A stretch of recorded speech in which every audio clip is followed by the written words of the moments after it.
Praise the lord. సర్వ సృష్టికి ఆధారభూతుడైన క్రీస్తు యేసు పరిశుద్ధ నామమునకు సర్వ ఘనత, మహిమ, ప్రభావములు యుగయుగములు కలుగునుగాక.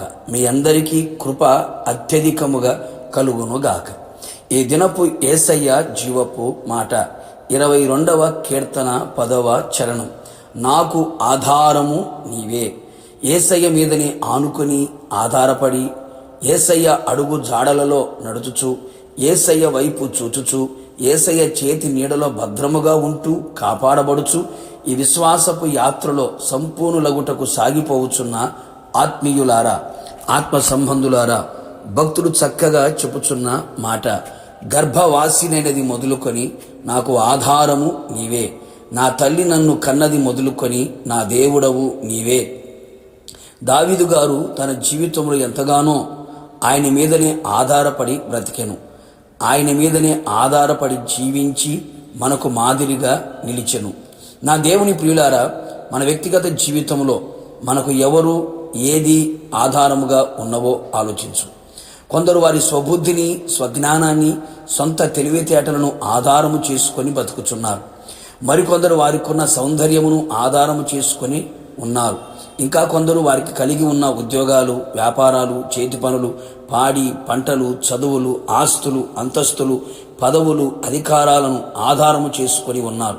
ఇంకా మరికొందరు మనుషులను ఆధారము చేసుకొని తల్లిదండ్రులను, పిల్లలను, బంధువులను, స్నేహితులను, ప్రేమించిన వారిని, నచ్చిన వారిని, మెచ్చిన వారిని, అధికారులను, రాజకీయ నాయకులను ఆధారము చేసుకొని ఉన్నారు. ప్రియులారా, ఒకటి మాత్రం వాస్తవం, దేశమునకున్న ఆధారములన్నీ కదులుచున్నవి అని లేఖనములు చెప్పుచున్నవి కదా. లోకములో నీవు దేని మీద ఆధారపడినను అది కదిలిపోవును గనుక నీవు పడిపోదువు. జాగ్రత్త సుమి. కదలని వాడు శాశ్వతుడైన దేవుడు, నిన్న నేడు నిరంతరం ఏకరీతిగా ఉన్నవాడు యేసు ఒక్కడే. నీ కొరకు ప్రాణము పెట్టి సెలవులో మరణించి తిరిగి లేచిన మరల నీ కొరకు రానై ఉన్నవాడు ఆయన మీదనే ఆధారపడవలను. ఆయనే మన ఆధారమై ఉండవలను. ఆయన కదలనివాడు, ఆయన రాజ్యము నిశ్చలమైనది. యేసయ్య మన సమస్తమునకు ఆధారమై ఉన్నాడు. ప్రతి విషయములో, ప్రతి పరిస్థితులలో యేసు మాత్రమే మన ఆధారమై ఉండవలెను. మన కన్నులు ఆయన వైపే చూడాలి, మన చేతులు ఆయన వైపే చాపాలి, మన హృదయం ఆయన తట్టే ఎత్తాలి, మన అడుగులు ఆయన అడుగులు మాత్రమే వేయబడాలి.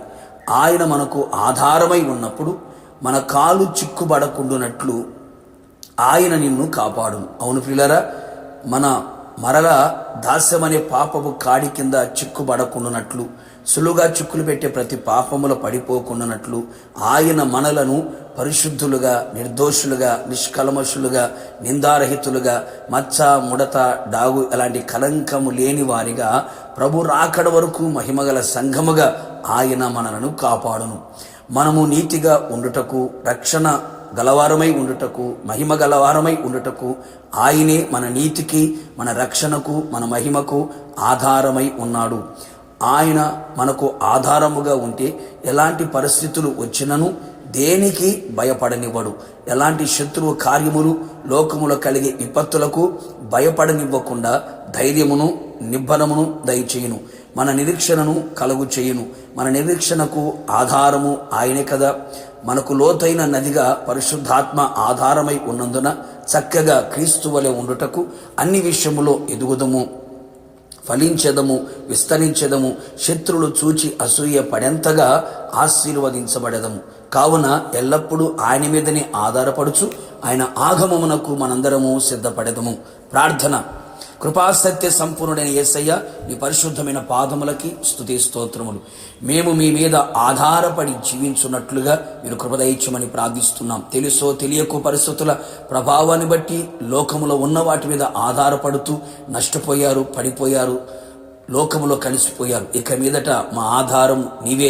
మా కాలు చిక్కుబడకుండానట్లుగా మీరు మాకు ఆధారముగా ఉండండి. మా నిరీక్షణకు ఆధారముగాను, మా ధైర్యమునకు ఆధారముగాను, మా నీతికి, మహిమకు, ఘనతకు ఆధారముగాను, మేము ఎదుగుటకు, ఫలించుటకు, మీ వలె మారుటకు మాకు ఆధారముగా పరిశుద్ధాత్ముడా, త్రియేక దేవ మీరు నిలిచి ఉండి మీరు రాకడ వరకు మమ్మల్ని నడిపించమని యేసు నామములో అడిగి పొందుకున్నాము తండ్రి. ఆమేన్. నిశ్చయముగా మీరును మీ కుటుంబ సభ్యులందరూ ఆయన మీదనే ఆధారపడి బ్రతుకుదురు గాక. God bless you.